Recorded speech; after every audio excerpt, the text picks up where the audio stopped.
BJP Ayodhya हार गई तो इनको जाके पहले बताओ अयोध्या का अर्थ है जिसको कभी भी युद्ध में हरा ना जा सके।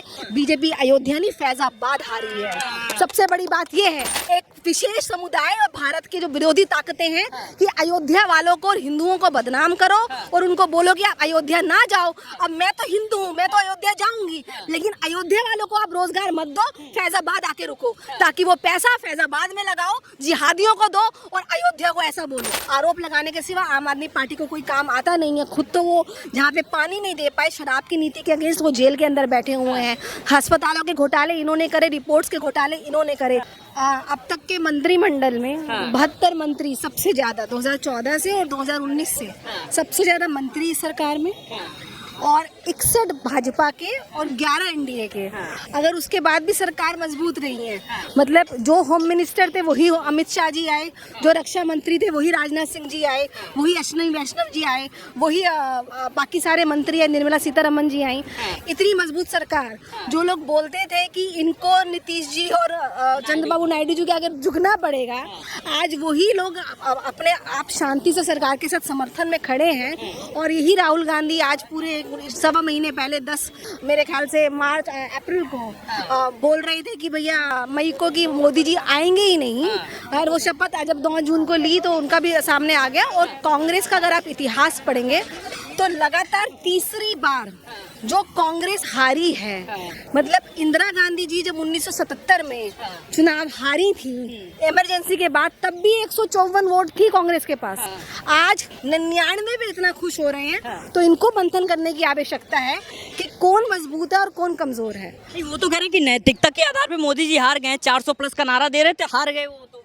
नैतिकता के आधार पर 99 वालों को अगर ये लगता है, अगर गणित नहीं पढ़ा है कि 240 बड़ा है या 99 बड़ा है, तो नैतिकता के आधार पर तो राहुल गांधी जी की जो भी डिग्रियां हैं उनको खंडित कर देना चाहिए, उनको दोबारा स्कूल जाना चाहिए और उनको पता करना चाहिए असेंडिंग डिसेंडिंग और कम अंक और ज़्यादा अंक में उनको फ़र्क नहीं समझ आ रहा। नैतिकता के आधार पर बहुत ही मजबूत सरकार बनी है। ये जो गठबंधन है, जैसे मैंने बोला कि मंत्रिमंडल सशक्त मंत्रिमंडल बना है, जो एग्जिस्टिंग प्रोग्रेसिव हमारी जो सोच, जो गवर्नेंस के साथ मोदी गवर्नमेंट और एनडीए की गवर्नमेंट काम कर रही थी, उसको आगे लेकर चली है।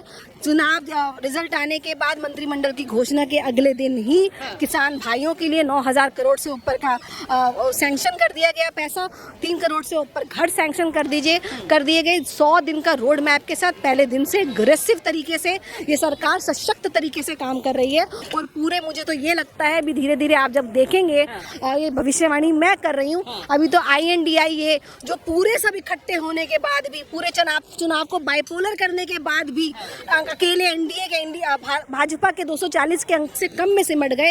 ये भी उससे भी ज़्यादा बहुत सारे लोग यहाँ पे आएंगे, तब इनसे मैं पूछूंगी कि नैतिकता के आधार पर जो आप दावा कर रहे थे कि आप सरकार बनाएंगे, नैतिकता के आधार पर आप जो बोल रहे थे कि खटाखट महिलाओं के अकाउंटों में 1-1 लाख रुपए डाल देंगे, नैतिकता के आधार पर जो बोल रहे थे कि 10 किलो अनाज देंगे, जबकि पहले 5 किलो अनाज पे गरीबी का हाहाकार कर रहे थे, नैतिकता के आधार पर जो इंदिरा गांधी जी कहती थी कि गरीबी हटाओ, तो आपने 65 साल राज किया, तो क्या आपने गरीबी, बेरोजगारी, महंगाई हटा दी? नैतिकता के आधार पर यूपीए के अंदर 10% महंगाई दर थी, आज अगर 4 से 5% हुई है, तो नैतिकता के आधार पर किसको वॉकआउट करना चाहिए, ये उनको सोचने की आवश्यकता है। मैम, एक सवाल ये बहुत उठ रहा है, मोदी सरकार पे सवाल उठ रहा है कि दलित विरोधी है, आदिवासी विरोधी है, और सबसे बड़ी बात तो कह रहे हैं कि अल्पसंख्यक विरोधी, मतलब मुस्लिम विरोधी सरकार हो गई है, क्योंकि उसके कैबिनेट में जो है मुस्लिम मंत्री कोई नहीं है।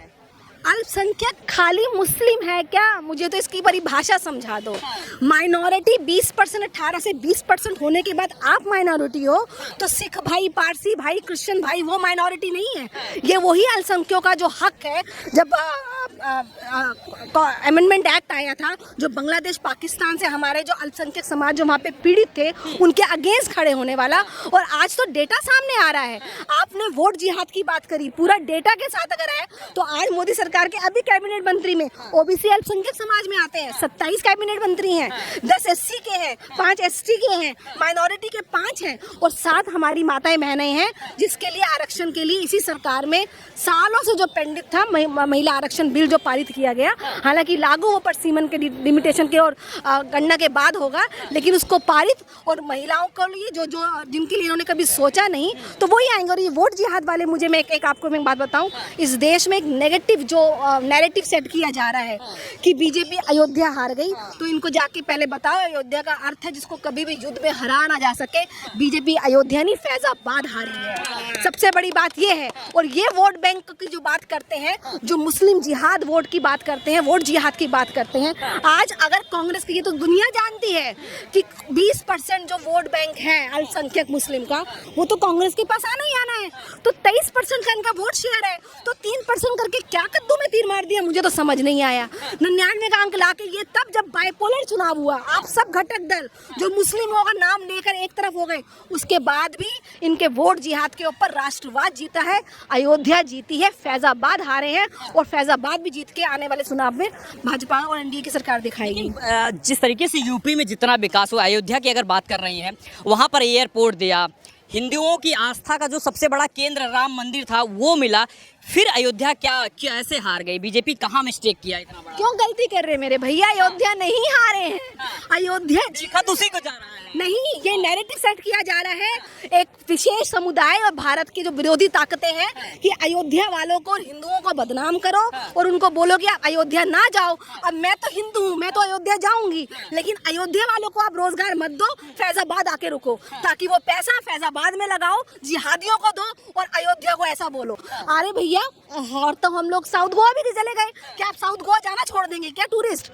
आप लोग केवल हिंदुओं को बांटने का और अयोध्या का गलत नैरेटिव, अयोध्या हम जीते हैं, फैजाबाद हारे और वो भी जीत के रहेंगे। इन वो जिहाद वालों को सबक सिखाएंगे, क्योंकि इन्होंने दुनिया भर की सुविधाएं, पॉलिसीज के सारे बेनिफिट ले लिए। आपको मैं बताऊं कि एक राज्य जिसमें कम से कम नहीं तो 2,500, मैं नाम नहीं याद कर पा रही, शायद रामपुर, 2,500 वहाँ पे मुस्लिम वोट बैंक, उसमें 500 से ऊपर आवाज दिए गए और उसके बाद एक भी वोट जो है बीजेपी को नहीं मिली जिन्होंने आवाज दिया।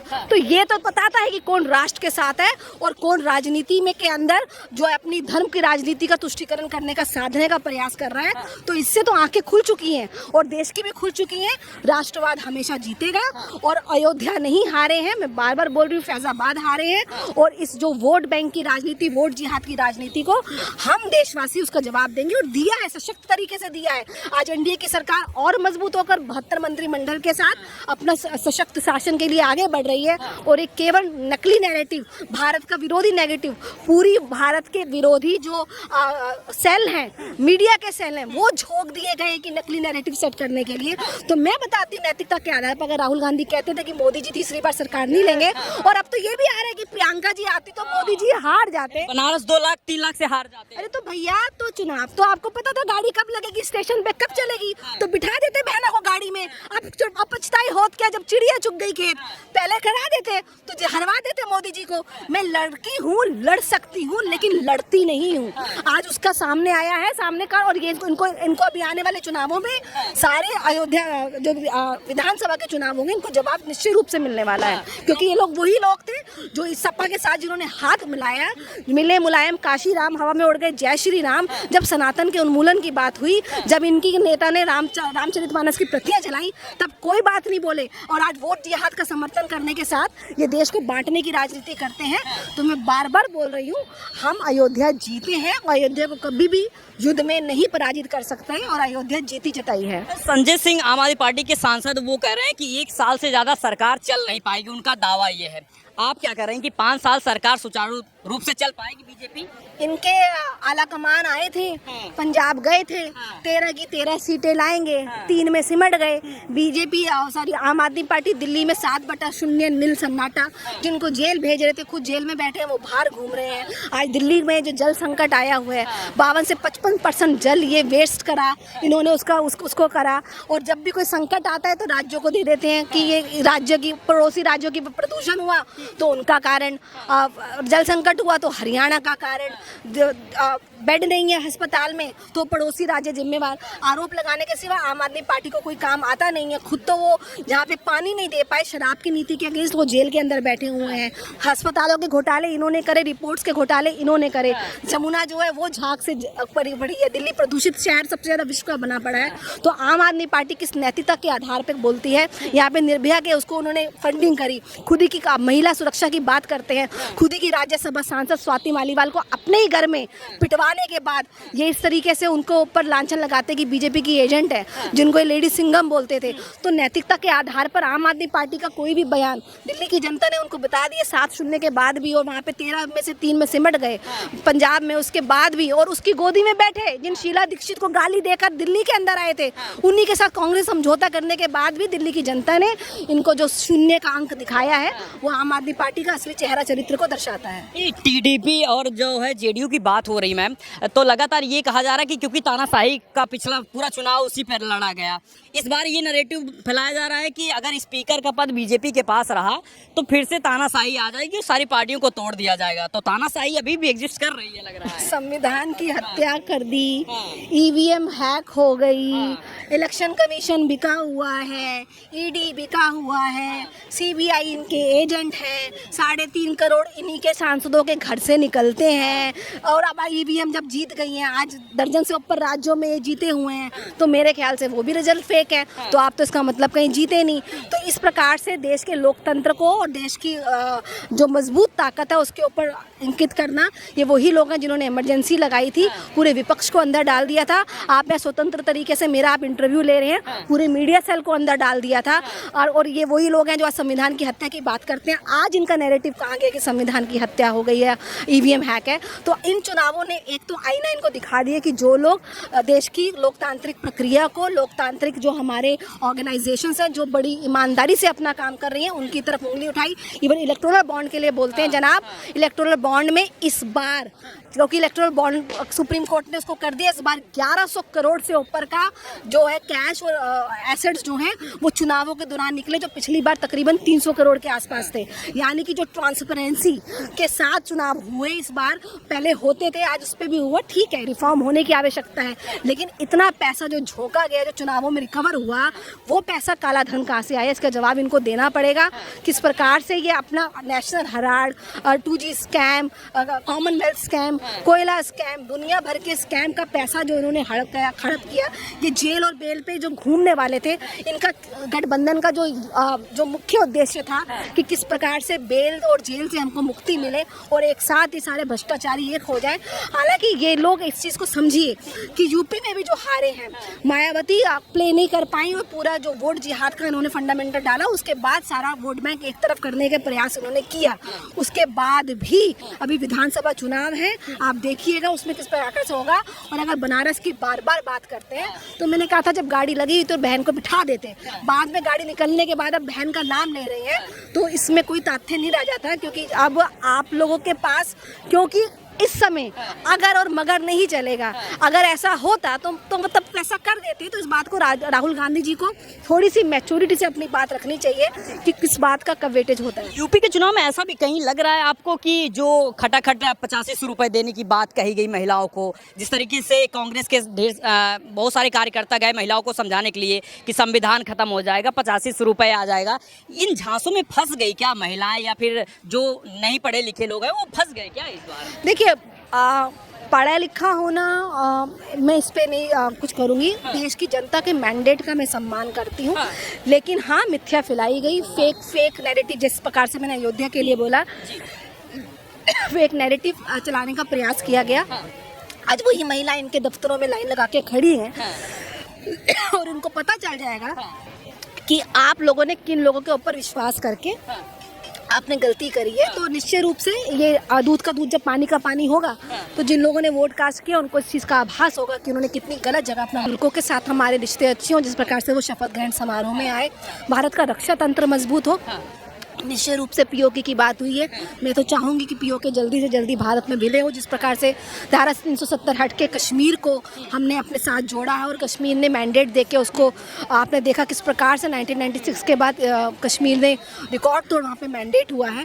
तो यही आशा करती हूँ कि भारत आर्थिक रूप से, रक्षा के तंत्र में, वित्त मंत्रालय और जो हमारी फॉरेन पॉलिसीज़ हैं और रोज़गार की जो समस्या है, देखिए बेरोज़गारी, गरीबी हर चुनाव का मुद्दा रही है, लेकिन कंपैरेटिव अगर एनालिसिस करें तो यूपीए गवर्नमेंट के कंपैरेटिवली एनडीए गवर्नमेंट के 10 साल के कार्यकाल में बेरोजगारी की दर और महंगाई की दर कम हुई है। कंपैरेटिव एनालिसिस है, खत्म नहीं हुई है। तो पूर्ण रूप से मैं चाहूँगी कि देश के युवाओं को अच्छा रोज़गार मिले, अच्छे साधन मिले, क्योंकि डिजिटल इंडिया के माध्यम से, स्टार्टअप इंडिया के माध्यम से, स्किल इंडिया के माध्यम से, मुद्रा योजना के माध्यम से एक प्रकार से जो स्टार्टअप के सेटअप के साथ युवा आगे बढ़ रहे हैं और उनका मंच विश्व स्तर पे खुला है, वो और खुले, देश जागरूक और आगे बढ़ के देश में योगदान देके ये सरकार देश को और मजबूत बनाए। और विपक्ष से भी अनुरोध है कि विपक्ष का मतलब हर बात को खंडित करना नहीं है, राष्ट्रहित को स्वहित से ऊपर रखना है, चाहे वो पक्ष हो चाहे विपक्ष हो। स्वहित के ऊपर राष्ट्रहित को रख के आप सब समान तरीके से, समान विचारधारा के साथ, इस विचारधारा के साथ आप पक्ष और विपक्ष दोनों संसद में बैठ के देश के विकास में अपना योगदान दें।